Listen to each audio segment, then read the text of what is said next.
Good evening and welcome to the Magpie Circle podcast. Kelle Roos is back and back with a 22-minute hat-trick as Notts County rained goals at Kings Lynn last night. Let's hear your thoughts and views this evening. Notts register 4 successive National League wins for the first time this season on the bounce, but the bar is set high for automatic. Here's a stat for you, and I know Mark Stallard is very good on the stats.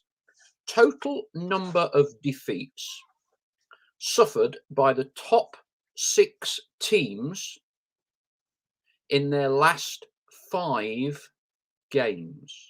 So the total number of defeats, all 6 teams. There was a clue from Mark Stallard, who I would have expected to know that stat. It's 1. Now that, Stell, does tell you that the bar is set high for automatic, doesn't it? It absolutely does. And what it tells me as well is that the strong teams in this division, if you look at that form table, I mean, you often get anomalies throughout, teams at the bottom win 3 out of 5 and things like that out of the blue. At this moment in time, the form table is very akin to the league table, i.e. the top teams are looking strong, they're winning games, they're getting results. And predominantly the bottom teams are getting beaten and not picking up many points. There becomes a bit of a split. And it looks like that in terms of this division, a difference, very noted difference between top and bottom. Okay. So 1 defeat, the top 6 teams in their last 5 games. And I suspect that probably us beating Wrexham, I think, or Wrexham might just be 7th, I think. Zach Brunt, what did you make of Zach in his first minutes as a Notts player and one of 2 new Magpie Circle sponsored players, Zach and Jaden Richardson? We've signed them up till the end of the season for our 6-a-side team. FA Trophy against Eastleigh on Saturday. How important for you that Notts progress in that?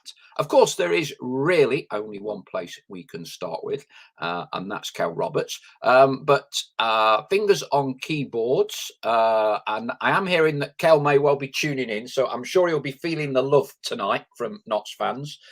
Probably a superfluous question. Who was your man of the match last night? Okay, who was your man of the match last night for Notts? And we'll also be hearing a tribute from Mark and some thoughts and memories of Colin Slater. The club announcing today that there will be a minute silence on Saturday, and there will be the Barnet game a week on Friday will be a kind of tribute night to Colin. More details to come on that when they are announced by the club. Kelle Roos, we have to start with him. 22 minutes hat-trick. Chalk and cheese, left wing back first half, second half on the right wing, a 3-5-2 to a 4-3-3. Kelle clearly seemed to relish that. Kelle, when he's on form like that with that left wand of a foot, Stell, certainly I don't think there's anything like that at Notts. There's very little else like that in the National League, is there? Well, not at that level, not at that ability, and the ability he's got is frightening. That left foot particularly. I mean, he's not a complete one-footed player, but obviously the left foot is his strong one, his favoured one. The ability, we saw that season but last. When before he got injured, we saw the ability he'd got, and he was doing it week in, week out. Frightening defenders, and you get that reputation. And then, unfortunately, his last season was ruined through them injuries or injury that dragged out. But yeah, I mean, I said last night on the radio, I think his performances this season have been a slow build, if you like. He's got better and better as the season's gone on, and certainly in the last 6 games or so, I think he's put in the better performance or best performance of the season, probably barring Barnet on the first go of the season when I thought Barnet were horrific. But we know the ability he's got. We know the ability he's got. I think he is very much a confidence player, and I think that takes time. And when you've been out for a long time with injury, it's not, Messi and Ronaldo, I think, have spoilt everybody that footballers have become robots and machines that, you know, just put them in a kit, put the boots on, and out they go and do the magic game in, game out. It's a hard game, and it's not easy to do that. You have to build your confidence, you have to build your belief. And I don't know, you know, whether it took him a few games to sort of have belief in his body, you know, trust in his body to really go flat out. But you know, he's been building in performances. I think also as well, he's suffered a little bit because in the system that Notts play with a back three and wing backs, and then you've got the sort of three, the triangular three in midfield. Ruben's got the nod alongside Kyle up front and to play that number 10 floating sort of role. And I don't think there's an out and out position that really suits Cal and gets the most out of him in terms of his preferred position. One of them sort of attacking midfield players you would think would be ideal to coming off the perch and playing there. But we've seen while he's been at Notts, he does his best work coming in from the right hand side. With that option, he can go both ways really well. But he's one of them players that's got an eye for goal, and you know he wants to get on his favoured left foot and pull the trigger, at which he did superbly well last night. They were all, I thought, for slightly different reasons, brilliant finishes, weren't they? They were all so sweetly struck. You know, the first one, he's cut inside, 18 yards, shot. Second one, he's made the lovely run, got the ball back from Vincent, I think, and it was a lovely, crisp left foot daisy cutter, wasn't it? Across, you know, across the pitch. And then the third one, he's got in the right place, hasn't he? Because there have been times this season when we've put those kind of balls in the box, and other than Kyle Wootton, there have been very, very few of our players there on the end of those types of balls. Yeah, absolutely. Couldn't agree more. And then the manager said, didn't he, in Birchnell, said after the game in his post-match with Charlie, with what voice Charlie had left, he said to him that weirdly the third goal was one that gave him pleasure as a coach. And I know exactly where he's coming from, because the first goal was a great finish coming in from the right, a very Cal-like goal. Drop the shoulder, sell a little dummy, get it on your left foot and just hit it low and hard across goal. Great finish low into the corner. The second goal was brilliant. You know, he danced past about 3 or 4 players, made about 40, 50 yards, gave the ball out to the left. I think I got it wrong. I thought it was Chickson last night. I think it was Vincent. And then come back in a confident first-time finish. Didn't try to smash it. Side foot, back where it came from. Really, really good goal. But the third one is, and again, been saying it on the radio, it's in football. When the ball goes out to the left, you want bodies in the box. And you can't just leave it when we play with Kyle Wootton, who's one out-and-out striker, Ruben, who's allowed to float and maybe go here, there, and everywhere. You want other bodies getting in there. If it's not midfielders, so when the ball's on the left-hand side, you want your right-hand-sided player to be coming in off that right-hand side and getting in the penalty area, and that's exactly what he did. And although it was a finish from about 4 or 5 yards, whatever it was great to see. You know, he was playing at that point on sort of wide right, if you like, or right of a front three. To be in the middle of the 6-yard box, right in there to complete his hat-trick. And, you know, congratulations to him on that. What an achievement.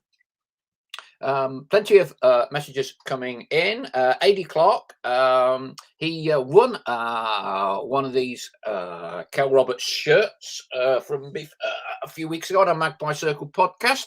And AD says, evening, Paul and Stel.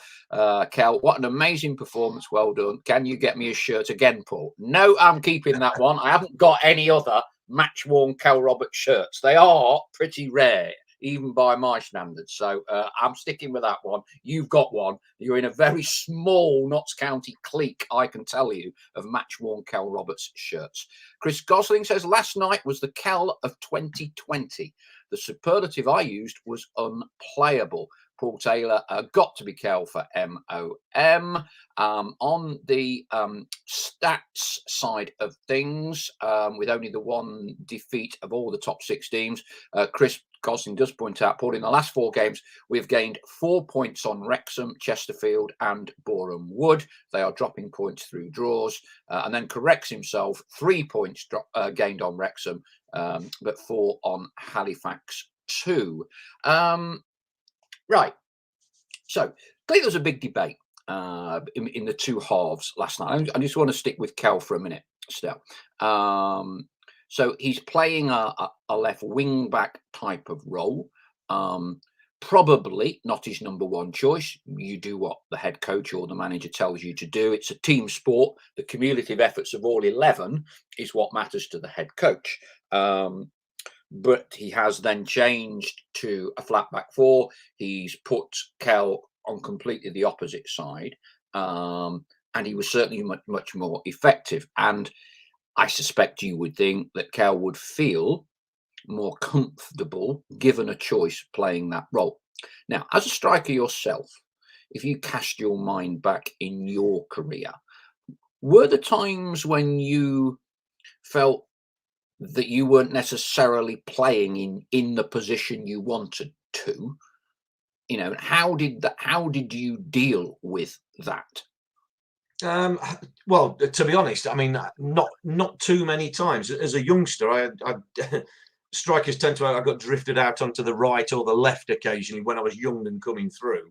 And that wasn't my position at all, but it was sort of a way of introducing you to the game without being up against big, burly centre halves and that. I did have a spell at Notts when I think it was only about 2 or 3 games when I played as a sort of a number 10 behind 2 strikers. It might have been behind Danny Allsop and Hef. And I think it was in the Billy, and I think I just ended up playing as number 10. Scored in the first game, and it worked all right. But I think the reason I didn't get shifted too much, Paul, because I wasn't a good enough athlete to get around the pitch. So they stuck me furthest away from our goal. Everywhere else, you've got to do a bit more running. So I didn't get messed around too much. But it does happen. And I know I've played in teams with lads who, you know, do get messed around, do get moved from one place to the next. And I'm not suggesting that for one second that Kelle's being messed around. No. But, you know, you get played out of position because it is for the good of the team. And as I sort of mentioned a bit ago, I think with Kelle, given the formation that we've been playing with a back three, the 2 wing backs, 3 in midfield, and Ruben and Kyle have been sort of pretty regular up front when they've both been available. There isn't a position that you would absolutely say Kelle fits perfectly. It could be one of the 2 more attacking midfield roles. I think he could play them. But again, other players have been in their position and played well. So again, the results have been good. The form is good.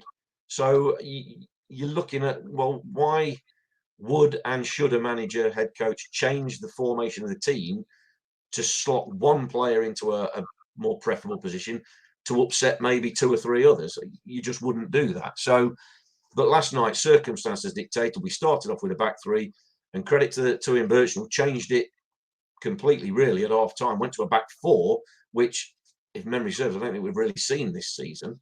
Went virtually 4-3-3, 4-5-1 out of possession, and Kelle went on the right hand side, and obviously got his 3 goals in the 20 minutes of the first 20 minutes of the half, and it paid off. It was a blinder. Now then, will he stay like that for the next game? I don't think so. You know, I don't think he will, because for a poor 45 minutes last night in the first half, he's made the change because of that was in the game. That's a mid-game change. Does that then mean that everything that's gone before, that's seen this good run, seen us pick up points, seen a fantastic performance against Wrexham in the previous game that we played, do you then go, no, we're not doing that because we've had 45 good minutes against Kings Lynn playing a back 4? I don't think he will. Obviously, given personnel availability, injuries and things like that, I think his preferred formation is obviously the back 3.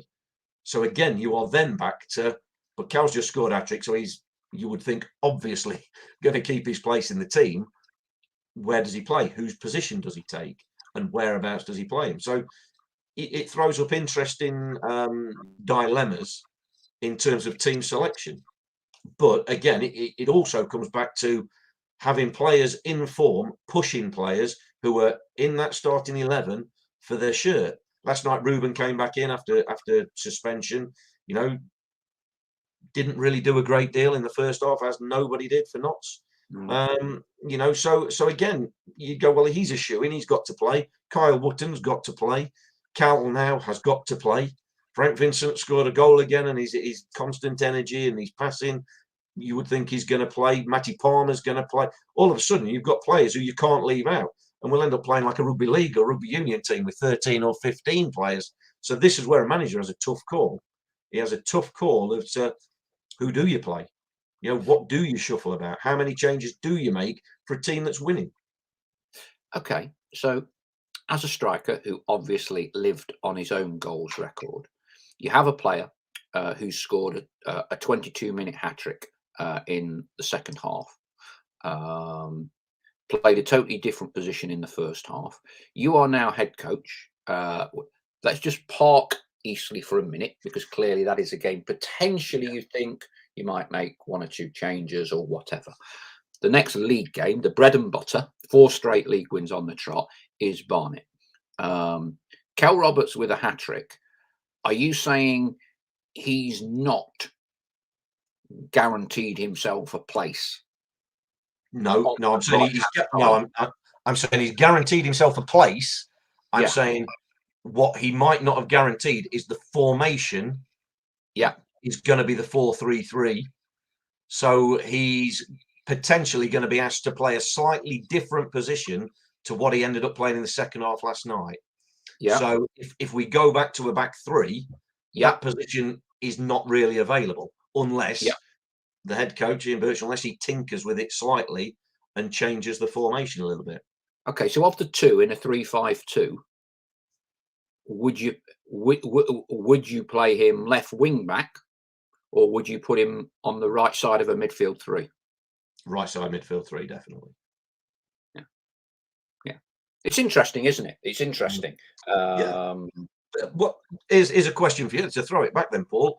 After last night, do you stick with a back 4 and play 4-3-3 so Cal can play what you would probably say, and I think Cal would probably say is his favoured position, coming in from that right-hand side further forward?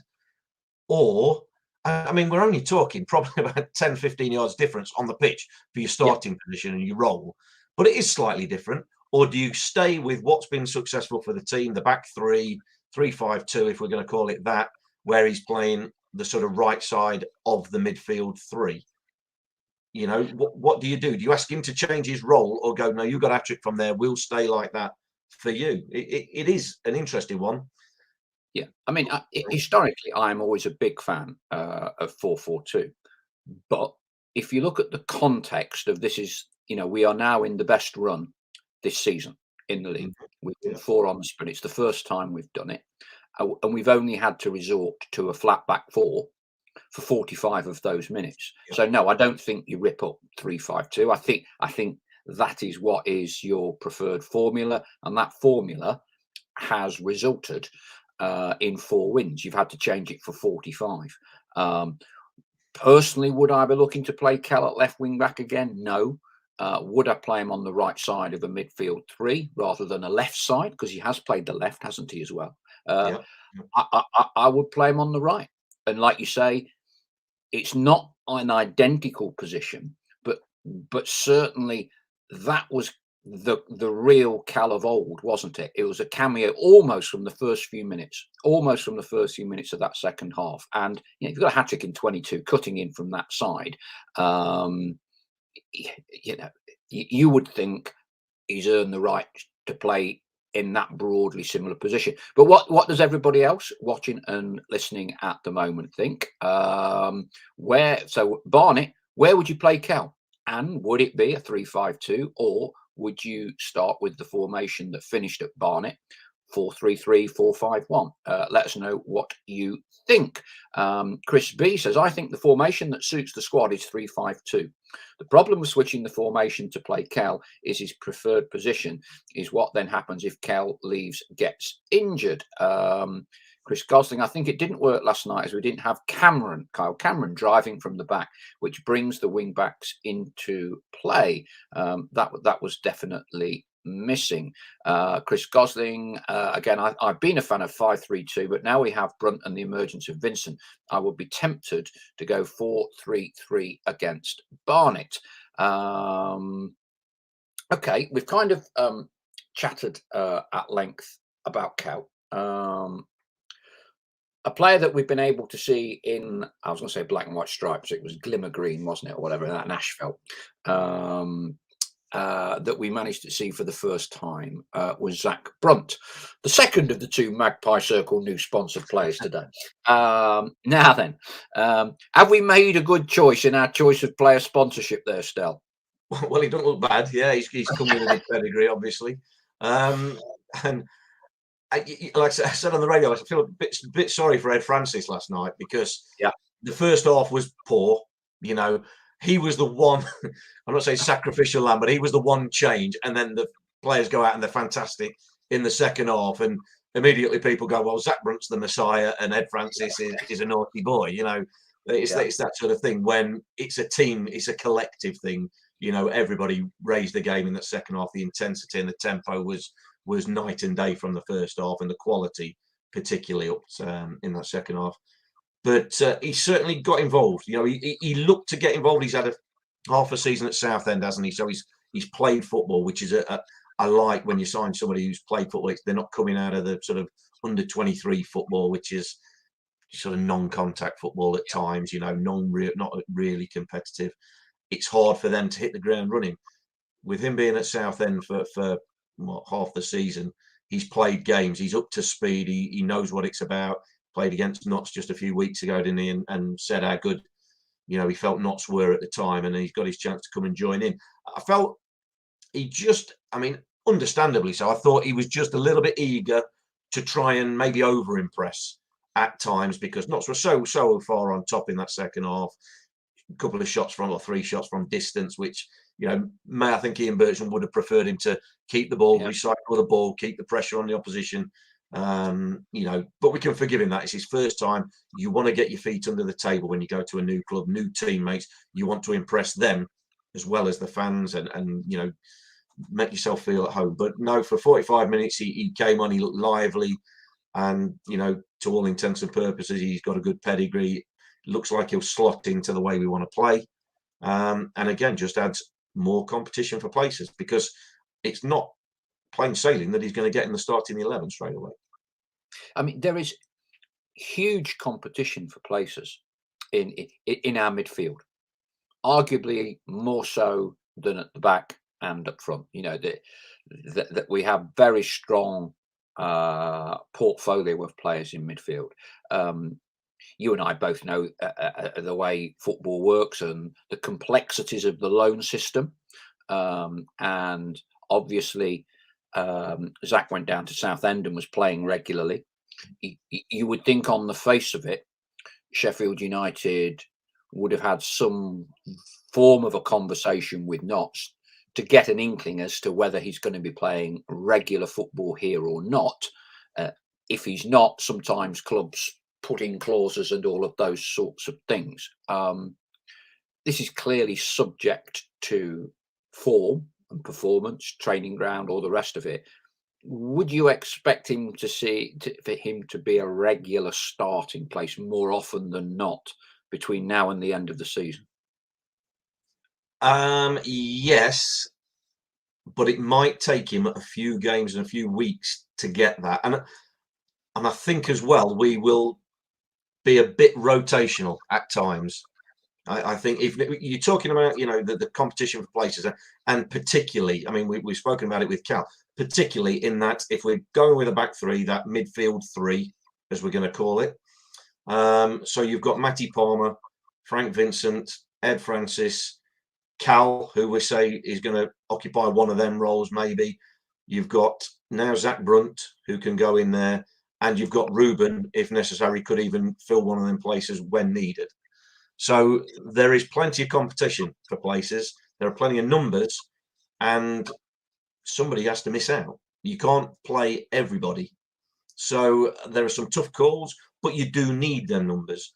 So it'll be interesting, I think, because we've won the last 4 games on the spin in the league. You don't start changing too much. There's no need to start changing too much. So it might be a case of Zach Brunt has to just be a bit patient. I've always been an advocate, I say it all the time, I'm an advocate for if you get a starting shirt and you play well, then you have to keep the shirt. You know, You need that continuity. You need to give players confidence, belief that it's in their hands. Go out and do the business. You'll play for me. Don't, then your place is in jeopardy. But you've also got to have players behind the scenes, substitutes, rest of the squad that are chomping at the bit and ready to come and take them shirts. And when they do, keep the shirts. And that is exactly what we seem to have at Notts this season. I think we've got players who are, good players, pushing each other to maintain that standard of performance. And I think the players know that they can't ease off too much, which can happen in football when you're going well. It's easy just to ease off and think we've cracked it. That I can't do that because I've got a Zach Brunt waiting in the wings who will come in and will play and has got ability, and I might be sat on the bench for the next 6 weeks.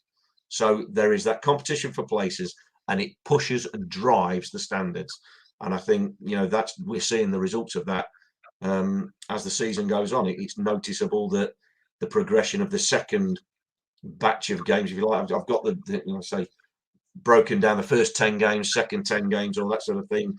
We're very nearly at the halfway stage of the league season, and there has been a marked improvement in the second half in terms of points, not necessarily goal scoring. It's goals conceded that has reduced in the second quarter, if you like, the second quarter of the season. We've scored the same amount of goals, but we've conceded almost half, and that is why we're getting the points accumulation that we've got. Like I say, good players playing well, getting the job done on the pitch. The performances have been, some of them have been fantastic. Comments from our flock. Chris Gosling: Brunt, Vincent, Palmer, Rodriguez, Wootton and Roberts would walk into any other team at this level. So to have a formation and starting 11 with all them in it would be something formidable.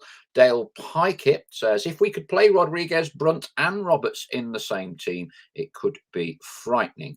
Stuart Dakin: with Palmer sitting, this would work, and our most attacking side. Here's a name we've not mentioned before. Jim O'Brien isn't getting a look in, and he would get in most teams in this league as well.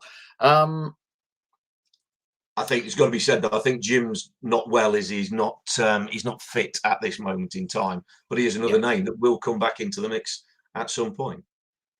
It is interesting, isn't it? Because we talk about a lot of individual contributions, and I understand exactly why our fan base talk about the best player in the league, the second best player in the league, the third best player in the league. But if you look at Sutton last season, who won it, how many of us could name more than two of their players? This is a sum of the parts, isn't it? And I just want to delve into the other teams at the top end of the table. Boreham Wood are waging a cup run. And I thought they might have a banana skin last night. They eke to win out. They've hardly conceded any goals, have they? Something like 12, 13. I mean, that, dear me, that is a tight defence. That is a tight defence. Dagenham, who I think we thought, I did have them in my top 7 at the start of the season. Dagenham, who we thought would tail away, have won 4 and drawn 1 of their last 5. It does look, and you made the point about it's Kings Lynn losing 4 out of 5, 5 out of 5, Dover and Dows getting whipped at the moment. It's an awful lot of points potentially this season for that automatic place, and we clearly are building momentum, which is massively important. But sometimes there can be 1 or 2 teams striding away and it's a 2-horse race or whatever. It does have a look and a feel at the minute that this is a blanket finish, and it's not a blanket finish potentially with clubs falling over the finishing line. This is a lot of the clubs really going out 6, 7 out of 8 wins, What are your thoughts on how it's shaping up? And are you surprised by some of the other clubs up there getting as many points as they are? Yeah, I mean, I think the cream is rising as this season goes on. We spoke about the form table and what have you. I go back to the start of the season as well. We said about the clubs that, spent money, throwing the money about: Chesterfield, Wrexham, Stockport. They've all had the trials, and Chesterfield have been strong pretty much from the get-go. But Wrexham and Stockport have had a few trials and tribulations. But even they're sort of filtering their way through the pack, and getting on the shoulders of teams right at the top. So I don't think they're going to be far away. You'd imagine they're going to go the distance. I think Halifax is one we've not mentioned. Halifax, Pardon? who are the very top now. Yeah, absolutely. Halifax, a big surprise, really. Been around the playoffs for the last couple of years, haven't they?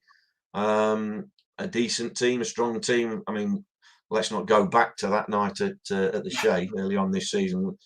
Please, let's not do that. But when you saw them there, despite the result, you didn't think this is a team that could win the league. It was all about how Notts capitulated. So for them to be right at the top at this moment, I know they've played a couple of games more, that is a surprise, but they've got the job done. They're getting the job done. The stat I've got down here is, not a particularly amazing one, but the three best defences in the league are sitting first, second and third. Not necessarily in that order, but the three best defences are top three. So they're hard to beat. Yeah. They're obviously winning games as well, but they're hard to beat. And that bodes well. What do you hear about any manager, anybody saying about football? You've got to build from a solid base to win leagues. To win cups, you've got to have attacking talent. To win leagues, you've got to be solid defensively.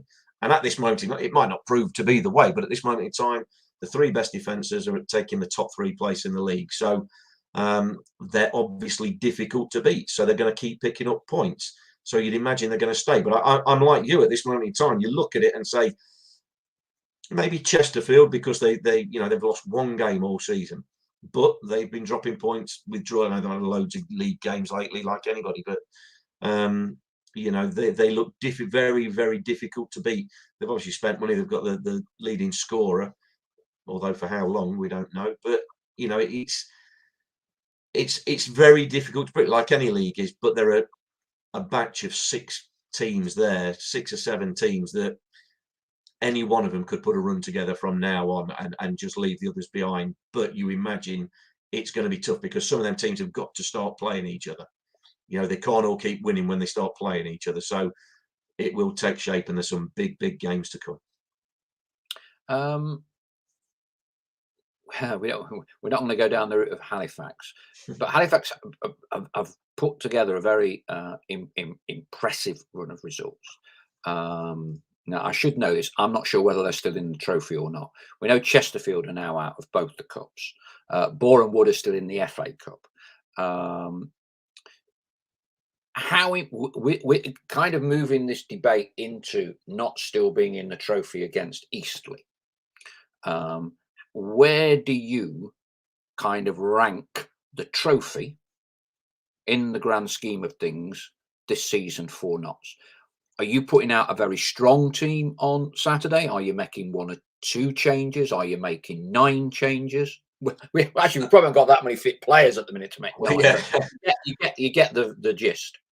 Yeah, I know what you mean. I think if they were available, I think there'd be, I would say, wholesale changes. But the fact that we haven't played loads of matches lately makes me think that there might be some players that Ian Birch and the coaching staff feel maybe could do with a game, because we're not playing again till the following Friday after Eastleigh. So there might be one or two players play who you wouldn't necessarily. Cal might well play. I know we said we'd keep the shirt for the next game, but I meant the next league game. But I think Cal might play because, he's missed a bit of football, prior to that. Ruben might well play. He might decide, or he might even share 45 minutes with a couple of players. Cal and Ruben might do 45 each, whereas ordinarily he might look to just protect them and not bother playing them. He'll want to win the game. Don't get me wrong. And I can't sit here and lie and say I've put the FA Trophy anywhere near as important as the league and getting back into the Football League. But winning is important. Winning, keeping that confidence, that mentality, that just snowball effect of we go out, we win games. If we do the right thing, we win games. And I said it at Wrexham. I thought that the mentality at the Wrexham game. It just felt like, even though when they went behind after 3-4 minutes, you just felt that there was not the reaction of, oh no, what's going to happen here? It was, right, come on, let's get at these, let's get the equaliser. And, let's have it right. It was 11v11 when they got the penalty. The lad was sent off after that. But it was 11v11, and they took the game right back to them. There was none of this, or what might happen here, this might go wrong. I think the mentality now seems a lot stronger, a lot more confident. I think there's a fair bit of belief been built up on this run of last 10, 12 games where, since then 3 consecutive defeats, there's only really been the Eastleigh game where they've not performed, for 90 minutes. And I think there's a genuine sort of belief building up, not in terms of overconfidence, but belief in terms of go out. Last night was an example. I think first off, I don't think they quite worked hard enough in the conditions that were there, and I think they realised we've got to roll our sleeves up and do it. And then they showed that the surface wasn't a problem in the second half, but what improved was the tempo, the intensity, the quality of passing, but also I think a little bit of work rate and intent to go and hurt the team. And they showed the quality that they've got, that when they do that, they can go and hurt anybody in this league. NCFC Pie says, I'd like to see Nemane for a full game if he's fit, and we'll give Sam and Mitchell up front a go. Hope Sam gets a goal. Paul Farnsworth, absolutely. And Mfo, yes, I think the lad's doing the chant, which was a good one. I don't know if you heard it the other side of the ground, Stel. Eli Sam, my lord, Eli Sam. That was resonating. That was resonating around from the bit under the side where we all were. No, I didn't hear it. But we sometimes have earphones on. It's not always easy to hear like that. But I like it. I like to hear it more. Yeah. Yeah. No. Well, I'm sure the cop will be in full voice, because I cannot not believe Eli Sam will not be starting on Saturday. Although I have to say, Stel, the last time we went to predict an FA Trophy team, I think we probably got 10 out of 11 wrong, didn't we? Yeah. Albeit there were slightly exceptional circumstances. Yeah. In the end, we put the full team out, didn't we? Because of postponement. I can't remember who was postponed or whatever. But we all thought Tierney and everyone, didn't we? And in the end, it was a full team. Yeah, I mean, and again, there'll be players, I would imagine, those that have, had issues, COVID issues and illnesses and whatever over Christmas and whenever. I imagine they'll get minutes in the legs. That the Mans of this world, the Eli Sams, may well start the game. I just wonder if there's one or two of your class as sort of first team starters that might get 45 minutes an hour who ordinarily wouldn't, but because of what we had 3-4 games since the beginning of December, Ian Bircham might just think, well, do you know what, they might just do them good to get another run out, another 45 minutes competitive in their legs. Ordinarily, you'd want to protect them from injury, but I don't know. It's a tough call. It is a tough call because obviously you've got to assess the bodies and who's fit as well. So, yeah, I think it might not be as, I say weakened, it might not be as changed as it would ordinarily. And let's be honest, this is a tough game for us. Eastleigh have, done the number on us a couple of times. We don't know what side they will put out, but they are ordinarily a pretty strong, big team. And certainly we found that hard to combat down at their place earlier this season. And Paul says, what's most impressive is the amount spent to get these players together. Wootton 60k, Brunt on loan, Roberts nominal fee, Rodriguez free, Palmer free, Vincent free. Dale Pike, it says Chesterfield are the only team out of the top 7 to play on Saturday. They have Barnet away. That won't be easy still. I mean, Barnet have put together with their change of manager a very good run of form over the past couple of months. Yeah. I mean, I go back to that first game of the season, and not to take anything away from Notts because we blew them away again in the second half. But I thought they were just a shambles of a team in that second half at times. Is completely give up and gone on, which is an unbelievable in the first game of the season. But so yeah, I'm expecting Chesterfield will have a tougher game. I think we'll have a tougher game when we play them next Friday. But there's no easy game. It's an old cliche, but there's no easy games. You have to earn it. first 45 minutes last night, everyone had looked at Kings Lynn, second bottom of the table, 1 win out of 10 at home, and gone, well, this is a foregone conclusion. And as it turned out, it ended up that way. But for the first 45 minutes, it certainly wasn't a foregone conclusion, and Notts needed to dig deep and come out firing in the second half. So, you have to be right. You have to be on it. You have to treat every team with respect.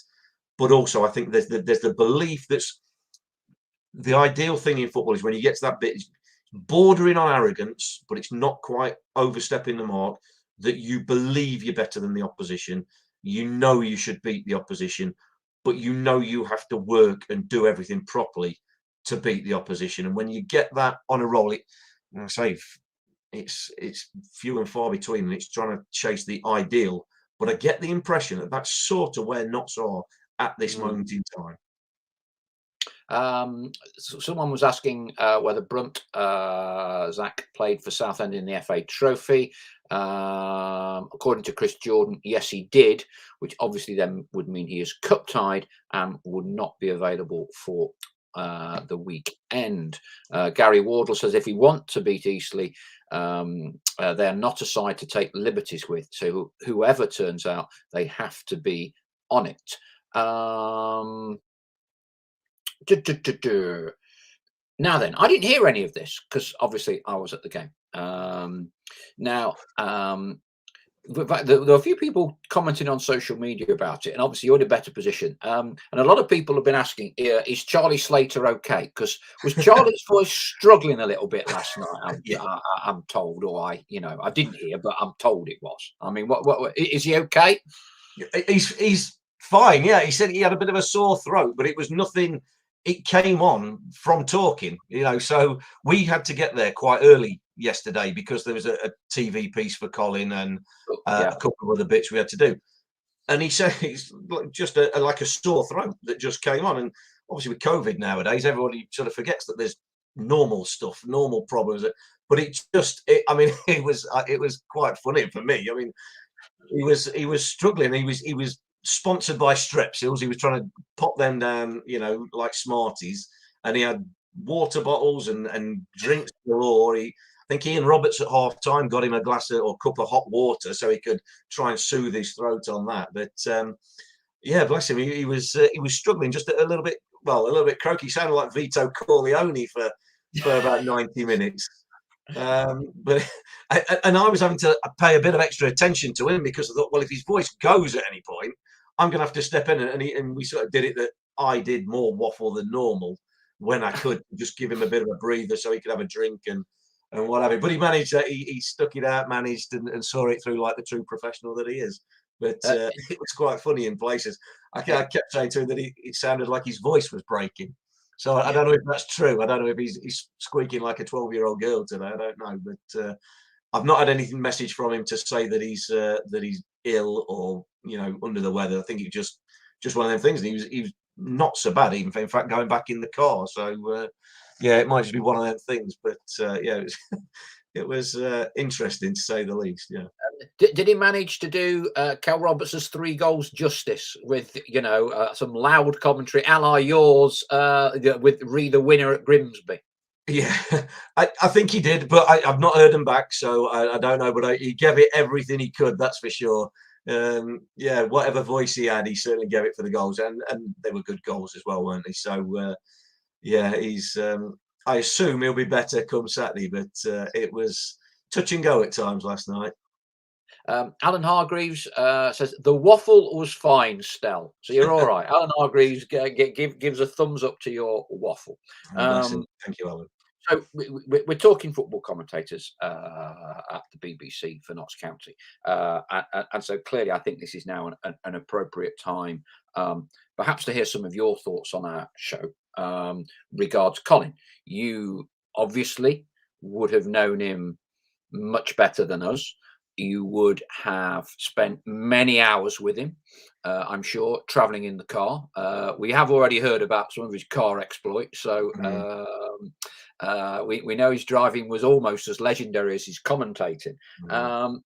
But from your perspective, your thoughts, reminiscences and sadness at the passing of Colin. Yeah, I mean, I say devastating. It was unbelievably sad, but you know, we were sort of aware.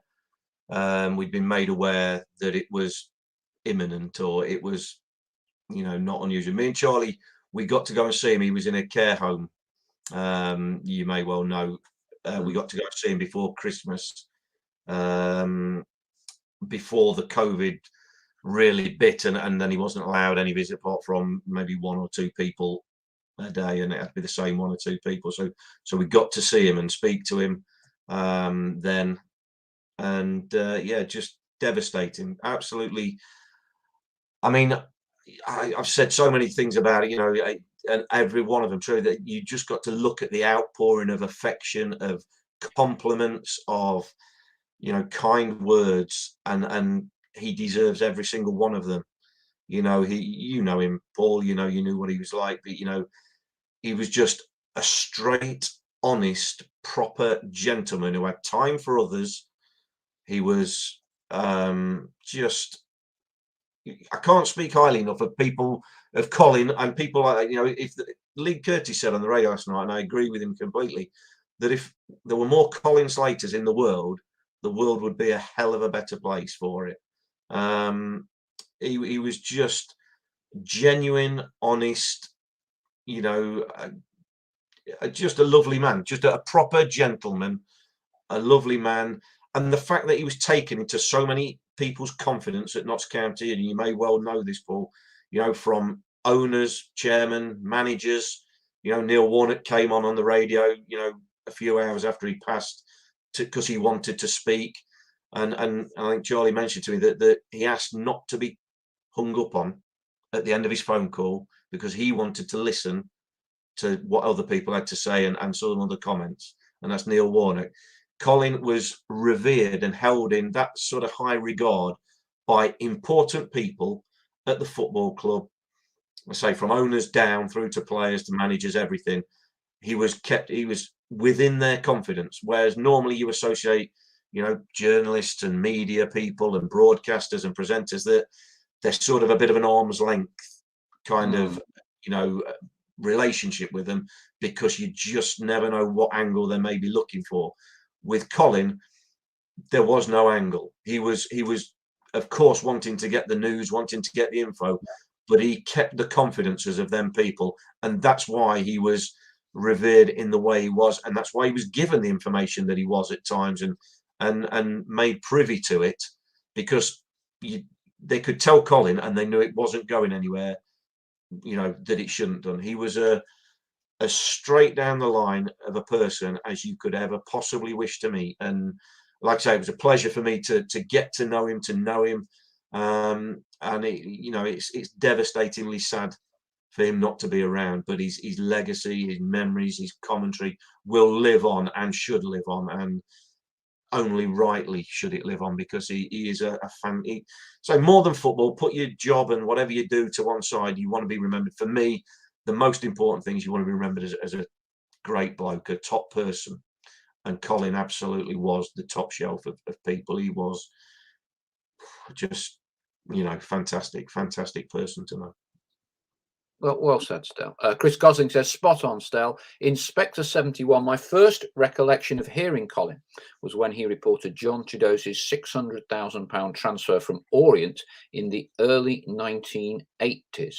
Gary Wardle, Colin was typical old school. NCFC Pie, listen to more games on the radio than can watch games, and on behalf of everyone who listens, we are so fortunate to have had the pleasure of Colin's dulcet tones and now the camaraderie of Charlie and Stel. Stuart Dakin, Colin Slater was a consummate professional and nice with it. Inspector 71, I later met him twice, and he had so much time to talk to you and showed genuine interest in what you had to say. I remember one story. We all have stories, don't we, about Colin? And I was fortunate to know him for many, many years.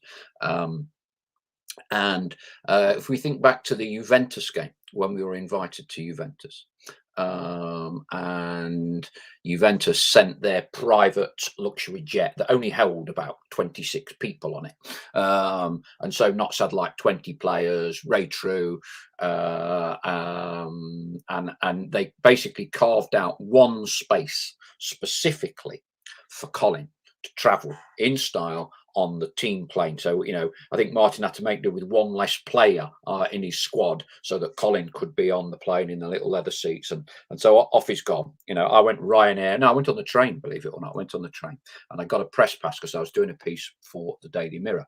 That and it saved me €100 from paying Juventus for a match ticket, to be honest with you. But anyway, we'll gloss over that bit.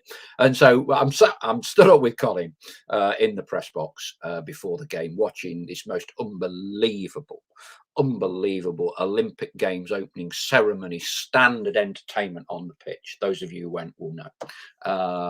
And we're watching it and kind of said, I need to go on air in a minute. And so he's ferreting around and he goes like white and he goes, Paul, it's so proper, isn't it, Paul? I'm afraid I've made a terrible mistake. I said, oh, what's the matter, Colin? He said, I have left my microphone on the bed in my hotel.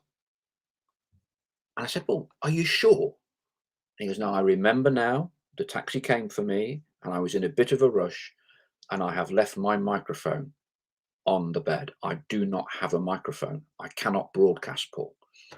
And for about 30 seconds, I said, where is it? Where's your hotel? He goes, about 5 miles away. And this is about an hour and 15 minutes before kickoff. And for one fleeting minute, I thought, shall I get in a taxi or run or I don't know, whatever you really do. But of course, there were massive crowds. So I could never have got there and back. And so there's like 2 or 3 minutes of, what on earth do I do? I haven't got a microphone. And ever the resourceful man that he is, it's the television studios downstairs, television bro, I will go down there. So I said, do you want me to go? He says, no, I need to tell them exactly what the microphone is. And if they've got one, so I need to do it myself. I said, you sure? He said, yeah. So he beetles down the stairs, comes back 10 minutes later, beaming, and he's got a microphone that fits, because obviously the technology has to be compatible, puts the microphone in, and then away he goes with his dulcets talking about Juventus and Notts County. But that was kind of Colin, and the phrase that comes up all the time with everybody, gentlemen, isn't it? Gentlemen.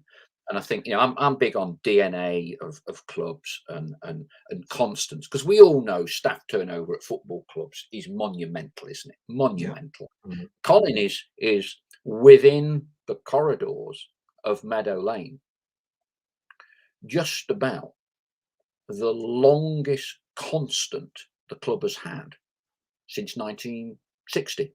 It was Jack Wheeler, the trainer, physio, kit man. They only had one to do everything, from something like in the 1950s through to the millennium. And he never missed a game for God knows how long. He was kind of a constant. And to me, almost that baton was handed to Colin. As you know, he ran the Ex-Players Association, did so many things. And what we've now lost really is a person synonymous with Notts and a huge volume of understanding of the football club. He would talk to me about, in the early 1960s, Notts had a very, very good youth team. And in 1961, 62, somewhere around that ilk, they had two strikers in the youth team at the same time. Tony Haitley and Jeff Astle. And Colin tells me the time he went to an FA Youth Cup away game at Stoke or something, and they were kind of the stars of the show. Unfortunately, not sold them both very early on. They didn't necessarily get as much as they should have done in terms of taking the club up the division.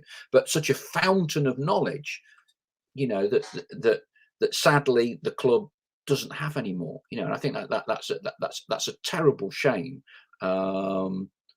And it's a little bit like my dad. My dad used to go all the time, and he had throat cancer. And in kind of the last 2 months, he physically couldn't get to the games. And I think Colin had got to that period round about November, hadn't he, where he wasn't able to come along to the games anymore. The club very generously had a special place for him in that sort of foyer area, balcony overlooking the pitch, where it was his own little spot. He would watch the games. And you kind of knew, didn't you, that when Colin couldn't get to a game anymore, that was kind of indicative that his health was really starting to fail. Yeah, it would have, and it did take something severe to keep him away from an Ots game, and we saw him quite a few times this season at the games, and you saw him, he was nowhere near as mobile as he was, and you sort of feared for him then, but he still wanted to be there. It was his life. He was a very independent man. He gave a lot of time to other people, but he was very proud and independent man. And not being able to come to Notts would have hurt him. We spoke to him. I said when me and Charlie went to see him in December, whatever date of December it was, and we stayed and chatted for about an hour with him, and still football, sport, cricket, because the Ashes were on at the time, I think, and there was a bit about cricket. He loved his cricket, and Nottinghamshire was involved over there, and he was just like he lived and breathed sport. But alongside that, and there's so many amazing things to the man, but he was the busiest man. Yeah, Not just octogenarian, let's not forget, but he was the busiest man. He always had a diary with him, like a Filofax diary, and honestly, we travelled 2 games back from games. What's your week been like, Colin? What you been up to? What you got on next week? And it would be, well, I'm getting back from wherever. If we were within an hour and a half's travel, let's say, an away game, he'd be speaking, presenting, or doing something at a dinner that night, and he'd have something on the Sunday and something else Sunday after. He really was unbelievably generous with his time. Yeah, it's just honestly, and I say charity work with the church. He just how he fit it all in and had the energy and kept him going. It was incredible. It was incredible to watch, incredible to see, incredible to hear and listen to. Just you could write chapters and chapters of books, about Colin and his life, and it would be a guide for other people. Honestly, he's going to be missed massively, but he lived life. He has had a full life, and not being able to get to football and sport would have hurt him. So he just can't say enough high praise for him. I said the other day, or tweeted the other day, about words can't do it justice, and the sad irony is the one person that could find the words and find the voice to say it in is no longer around, and that's incredibly sad. But he lived a fantastic life, and he will live long in the memory, long after I'm way gone, and many others. So rightly so. He did actually write a book in amidst all of that. There's my copy. I'm not sure if there's any left in the club shop, but if you want to go on eBay or you've not seen it or track it down, well worth a read. Tied Up with Knots. Colin wrote that about 2012, 2013. Andrew Blatherwick says, a bit of perspective, Colin covered approximately 3,000 games for Notts over 58 years. That is more than Ironmonger, Stubbs, Pedro, Needham, Masson and Brad combined. Notts top 6 all-time appearance holders. Mind-blowing. Puts into perspective, as you say, Colin's commitment, passion for the club. We'll wrap up shortly. Just wanted to square one topic that we've not really discussed too much tonight, but it is transfer window this month. We had Lee Curtis on earlier this week. We were talking a little bit about transfers, etc. The club, there was a bid, we know, for Kelle Roberts. Notts' stance was fairly unequivocal, not being sold to certainly any other club in the National League. one or two people seem to have peddled this line about the owners are buying players to sell on at a profit and all the rest of it. I've never heard them say that, and I'm not sure I subscribe to that. And I think there was probably a firming up publicly of Notts' transfer stance from Ian. I presume it was in the interview with Charlie, saying, that players basically we're not going to entertain bids. It's cheap and easy to register publicly that you've made a bid. Ian was saying, as a head coach, do you think Ian is of the opinion that we need every asset we've got? Yeah. Unless there's, for whatever reasons we do not know about, a need to sell. The team that's most likely to go up this season, or the two teams, are the teams that absolutely do not weaken in this transfer window. At the very least, maintain the squad and possibly strengthen still. Yeah, absolutely agree. And I think, I totally get that you say about people saying that the owners and the manager are buying players to sell on at a profit, which, let's face it, every lower league club and non-league club has to do. I think Charlie's done a piece with the owners this week that says Notts are still losing money, hand over fist, of course, but that they're still having to, fund the club. But what I would say is they haven't done that yet. That's only speculation. Exactly. They have not sold a player yet.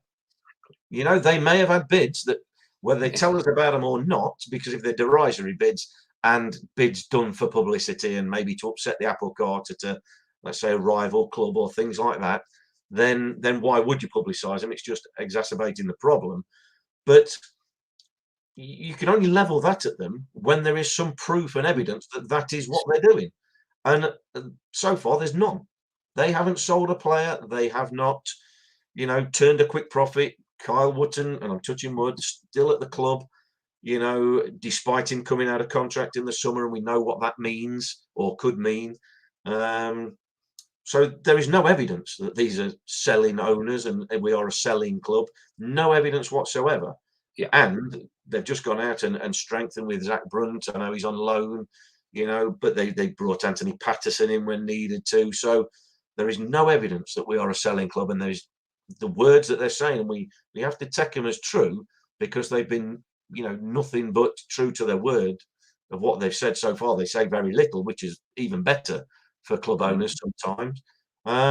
But they are looking for Notts to get back in the league. They are viewing this as a long-term project, and there is no evidence to say that we are a selling club or a club that is looking to make quick profits. That is not to be mistaken or confused with every player has got his price. Of course he has, and if a big enough bid comes in, then any Notts player will be gone.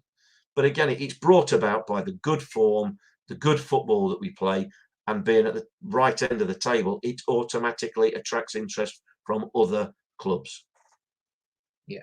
I mean, you and me are both on the same hymn sheet. Somehow or other, people seem propagating, saying fans need to be patient, when we sell our best players and all this lot. I mean, that's the same as you just said with any club. But I be shot down in flames here. I will be very surprised if any players leave this club in this January transfer window, because, as sure as eggs is eggs, we have got a fantastic opportunity to get promoted. We've done half the season, more or less, and we're in a good position. We're in a good run of form. We have a good group of players. Why would you jeopardise for a sum of money that is likely to be dwarfed by getting promotion? Dwarfed, both in terms of revenues as a league club compared to a national league club, the asset value of your club. To me, doesn't make sense, and I have never heard the owners actually say this. Does it make common sense to say we don't want to sign too many old players, we want younger players that potentially have resale value? Absolutely. Isn't that what Nottingham Forest are doing at the minute? Absolutely. Most clubs will do that. will do that. So at the minute, I feel the club's in a good place. I do remember the words of one of the first managers I worked with at Leicester City, Brian Little, and he'd always say, Paul, he said, "Don't get carried away when you win. Don't get too down when you lose." Because football is such a huge roller coaster. And if you look just at last night's game, first 45 minutes, people around me, "Oh yeah, Kelle Roos is shot. Yeah, we might as well let him go. Oh, we're useless. We never win a game without Cameron. This is a disgrace, blah, blah, blah." End of the game. "Yeah, right, best run of the season. We're going to win the league easy." Neither of them is true. Neither of them is true. But I suppose we just get so emotional about things, don't we, with football? That's the thing. So emotional. And, Ian, I think, is fairly level-headed. Just trying to keep a bit of an even ground as we move forward. Plenty of comments coming in right at the end of the show. Miles Scott says, "Joined late and sorry to miss what Stell had to say about Uncle Colin, but it was great to hear fans singing his name last night." Gary Wardle, "You don't go through what Kelle has had to endure to leave a club when it needs you." Chris Gosling, "IB seemed to hint post-match there may have been other offers for other players. My gut feeling is no one is going to leave." I would echo that sentiment. Gary Wardle, until they like the until not do so, it's mere insecurity and a lack of understanding from the non-believers. Gary Wardle, "The owners have done nothing from day one but to back the club and more beyond." Gary Wardle again, "Shouldn't almost every club want young potential talent for free?" Miles Scott, "Would be interesting to hear how life as a possibly struggling League Two club would really be better than top of the table National League." Miles, I'm not going to pull rank. You are hopelessly wrong. If only for getting games on. And I don't know whether you travelled to Dover like I did on Saturday and travelled to Kings Lynn on Boxing Day. They are two reasons alone why you need to be in the Football League, not the National League. Centralised revenue streams, Miles, are significantly higher. That is why each club relegated out of the Football League to the National League get a £500,000 parachute payment. That £500,000 is probably only 50% of the loss of the revenues that you get.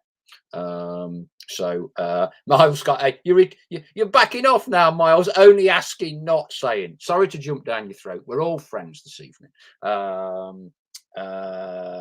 Stell, let's finish on an optimistic note. You've broken, or you continue to break the season down in 10-game tranches. I'm sure you are very hot on the points per game from each of the 10. Yep. Have you been formulating permutations and projections for how many points we need to win this title? Low 90s was the consensus at the start of the season. Is that where you think we're going to need to be? Well, like I say, I always go on a 2 points a game ratio. There's only 3 clubs above that at the minute.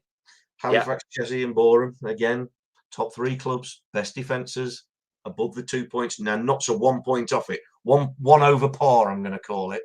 41 from 21. So another win, we're on that 2 point again. I still don't think that's going to be far away. I still don't think 2 points, because only 44 games. Let's not forget. I think, 88 points is not going to be far away. But like I say, there's a lot of twists and turns still to come. I broke it down into 10 game sections and then immediately realised I should have done 11 games, shouldn't I? Because 44 games divides perfectly well into 11 games. But they're improving, and this second set of 10 games has been noticeably better. 8 extra points in this second set of 10 games. So, the stats back everything up. I think we can all see with our eyes the performances have been better, more consistent. I think we look more dangerous. We certainly look better defensively. And that is, when you look at the stats, that is where the main difference lies. not in goals scored. Yes, more points accumulated, but then points accumulated has been by conceding less goals. So if they've got the back sorted, we're going to score goals going forward because we've got good attacking players and players providing chances from all over the shop. So I think we're in a really good vein of form. And this has been the frustration that games have been cancelled, because when you're in that good vein of form, you want games to come thick and fast. And you know, we could have been a few more points extra than where we are. But with half a season virtually to go, just a little over, it's bubbling up nicely. Not going to be easy. But I tell you, I said on the radio the other day after the Wrexham game, I said, I think something special could be happening at Meadow Lane.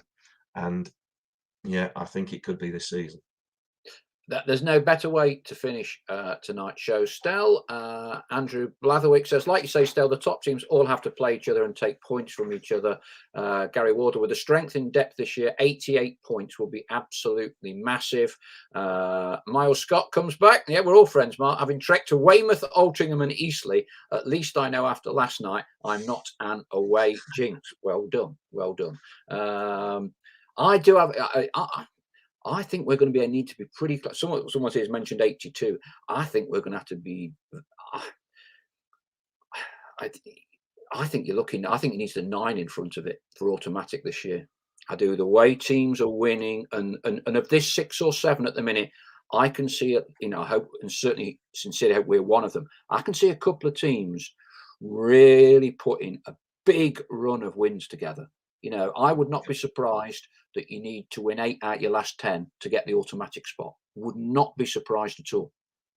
Yeah, I wouldn't disagree. I mean, it wouldn't be the biggest surprise on earth to need 90 plus to win this, because of the money that's been spent via them clubs, plus the other clubs that are doing well, the Halifax, the Boreham Woods, that we maybe didn't expect to be right at the top as they are. Bromley are usually there and thereabouts. There are some teams, as you say, that could go and win 6, 7, 8 on the spin and could really shoot themselves, you know, clear of any chase impact. And exactly right, it could well be Notts. It could well be Notts. So it wouldn't be the biggest surprise if 90 plus needed to win it in the end. But like I said, with 2 points a game, you aren't going to be far away. Not at this level. That's what all the stats sort of say. But yeah, if we could get 90 plus, that would make it safe, wouldn't it? Or safer. Mark, thank you ever so much for your time as always. Look forward to seeing you on Saturday against Eastleigh. And then don't forget it's Barnet on the Friday night the following week. Thank you very much for joining in tonight, for all your thoughts and your observations. We've finally managed to tick off Kings Lynn as a ground where Notts County have been able to play, win, passed a couple of pitch inspections despite the bemusement of the referee, according to Stephen Cleave. So it was a job well done yesterday. Thank you very much for listening and watching. We will be back next Monday. Take care for now. Bye-bye.